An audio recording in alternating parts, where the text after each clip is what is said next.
And today I want to share with you some golden nuggets that our boardroom members dredged up over the last 3 days at the event. So number one, I think these will help you massively in your business. Number one, business is all about the numbers. So the numbers tell us the story of what's working well and what's not working.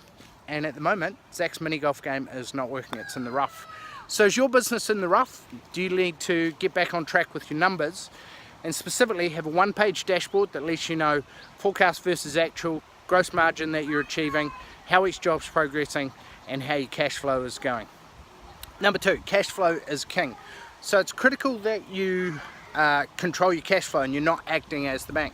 So some of those key things are actually to make sure that when you are doing that, you get a bigger deposit, 15 to 20%, so you're cash flow positive through the job. Number two, you have a great scope of works and your foremen understand the difference between the scope of works and the contracts. So they know exactly what constitutes a variation, and you have a great process for capturing them during the week, and you're able to invoice them out weekly. Number three, communication with the client is paramount.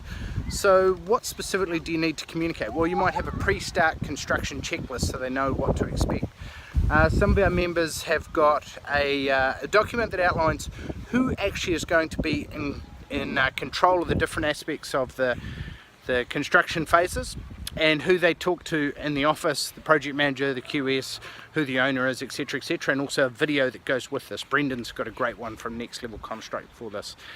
The next one in terms of communication might be using project management software like Buildertrend, for example, to communicate this. Any variations get signed off each week, so there's no arguments at the end of it. You don't miss out on any cash flow benefits that you'll get from invoicing them weekly or as they proceed. And also weekly meetings with the client, weekly analysis update, so what's happened this week, challenges with any challenges on site, health and safety stuff, and what they can expect for next week, and if there's anything behind the project schedule. And also, what were some of the other key lessons? Well, checklist for everything from contract signing. We've got a 18-point contract signing checklist. Number two, pre-site setup checklist, quality assurance checklist for your foreman on site every day so you know exactly what's happening. Next one is to get tough. Now, in business, you don't get what you expect or what you deserve, but you get what you tolerate. So if you've got a challenge with debtors, then that's something that you can do something about. And whether that means outsourcing your debtor management and get someone else to make those phone calls, or whatever it is that you need to do to make sure that you are getting that money in on time. Next, marketing is king. So if you've got plenty of the right kind of leads coming in, then you can really dictate kind of work that you take on, who you're going to have as clients, type of jobs that you're going to do, and a lot of that will impact your cash flow so that you get paid what you're worth. So if you're booked out 6 to 12 months in advance, then you don't have to take a job at a low margin just to keep you guys busy. You can pick and choose who the right kind of jobs are, who you want to work with, and where you want to take them. There's nothing better than being able to say no to a particular kind of client because they don't fit your ideal type of client. And you define yourself just as much, if not more, by the jobs that you say no to as to what you actually say yes to. Another key strategy that came out of the boardroom meeting was systems. All a building company is a collection of systems. Marketing systems to get the right kind of leads in, so strategic alliances, 1% referral scheme, a nurturing system for the lead gen magnets that download your guide, 83 tips that you need to know when doing your next project, and then how to nurture and educate them so people come educated, wanting you as their chosen choice of builder for the biggest investment of their life.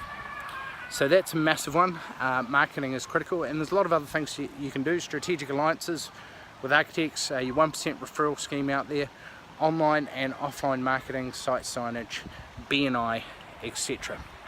Next, if you don't have a good sales process, then you're at the mercy of other people's sales process, and guess what they're going to use if you don't give them any other variables on which to assess you? That's right, price. And if you're competing on price, then all price is a race to the bottom. So you've got to make sure that you've got people's 5 biggest concerns covered off. Number one, time. So show them all the systems and processes that you have to make sure that they've covered off their time. and that the job will be completed on time. Next key thing is budget. What systems do you have in place to make sure that the job is going to be completed to budget? Number 3, trust. What can you do to show them that your company is trustworthy? So number of projects, number of years, do you have a guarantee? Do you have a separate trust account that the money goes into, so that they can be certain that you're not running off to buy a new ute? Next is timeliness and quality of workmanship. So there's a lot of specific strategies that our members use to show these key things. So that's just some of the key tips that you can use that came out of our boardroom meeting, and many more to help take your building company to the next level.